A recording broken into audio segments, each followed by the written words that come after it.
Welcome to the CFO Corner. My name is Nick Ezzo, and I'm your host. In the CFO Corner, we sit down with CFOs and corporate finance professionals to hear about the innovative approaches and technology they use to scale and grow their organizations. They share the challenges they're facing with mundane, repetitive tasks, and they give their takes on what they'd like to see in the corporate finance function that can help CFOs achieve a stress-free working life. Today, I'm pleased to be joined by Kenny Jen, who is a senior manager at Pilot CFO Services Division. He's going to talk with us today about his thoughts on the role of finance, corporate finance, and the CFO. Welcome, Kenny. Hi, Nick. Great to be here. All right. Kenny, first question for you. In your opinion, how has the role of the CFO or finance people in general, how has the role changed in the last 5 to 10 years? And where do you see that function heading in the next 5 years?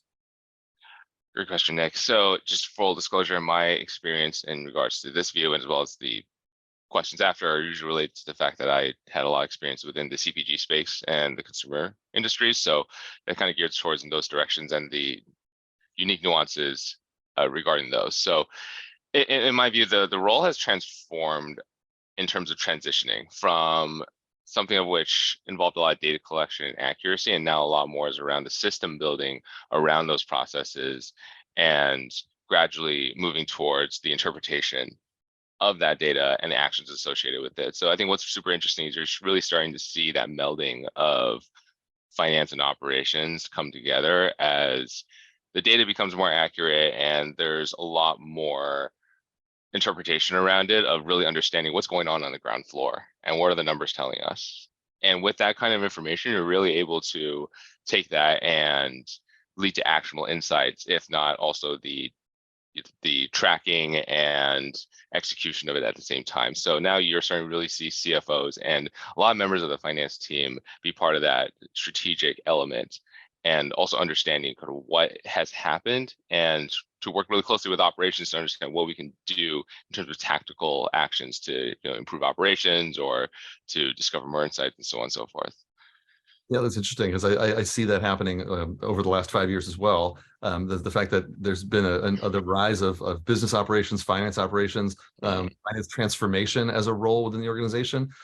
These are folks who are tasked with literally helping finance people put together a technology stack that will help them reach their business goals. So while we're talking about technology, what are some of the more disruptive technology trends that you've observed over the last few years in accounting and finance?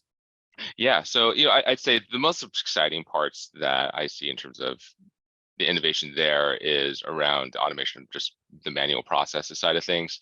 I think a lot of the work associated back in the day with finance and accounting functions was really taking documentations and being able to translate them across different platforms or make sure that everything's talking at the same time about it. So there's most of it is really related to reconciliation, right? And now you're seeing a lot of that technology really try to make that process as seamless as possible. So now it's more so clicking a button and trying to make sure that everything talks to each other at the same time, maybe a little bit of time on quality checking.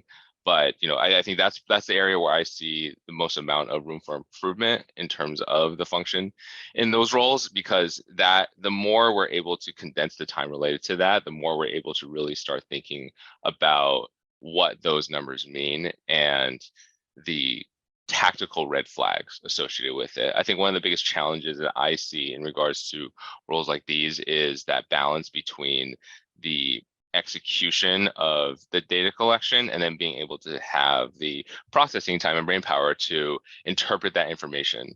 I think those two things really do fight each other in terms of a person's time. And so the more we're able to automate the processes regarding data collection accuracy and the immediate categorization of transactions, the more we're able to really look at the big picture and understand if what those numbers mean, if there's any red flags, if there's anything that we should be aware of, and what we can do to improve our financial profile. Yeah, so what I hear you saying is that you've got these routine, mundane tasks that are really kind of bogging people down and slowing down the work, where people really want to spend their time at a higher level, providing insight and analytics and recommendations instead of spending all their time copying and pasting and trying to make sure that there's no errors in the data. That sounds like it's an area that's ripe for automation. I couldn't agree with you more. So I'll ask the obvious question: are robots going to take away accounting jobs? Yeah, I would say no, not at all. I would definitely say that we're taking away the mundane kind of execution-oriented tasks, of which I think a good example really is the evolution of, say, the finance role in investment banking, where people used to have to draw the graphs and kind of use data on write out their data. And now you see that transition more towards utilizing technology to create more comprehensive and in-depth insights. But it doesn't mean that the profession went away. It actually just transitioned a lot more into the strategic elements of the job. Which at the end of the day, when I talk with a lot of finance professionals and accounting professionals, that's kind of the direction they want to go in their career anyways. And so the technology actually allows us to focus in on, I would argue, the areas that most of us are much more interested in. And at the same time, it allows us to look a lot more at a infrastructure level rather than a process level as to the way information is collected, how we're doing it on a monthly basis. I think being able to become more of a system designer and looking at things from a 1,000-foot view is kind of where the role is transitioning into. Yeah, so you work with a lot of finance people, and you advise a lot of CFOs and finance teams. If from what you're hearing when you talk to folks, if you could solve one problem, if you had a magic wand that you could wave it and solve one problem in finance and accounting, what would be that one thing that you would solve?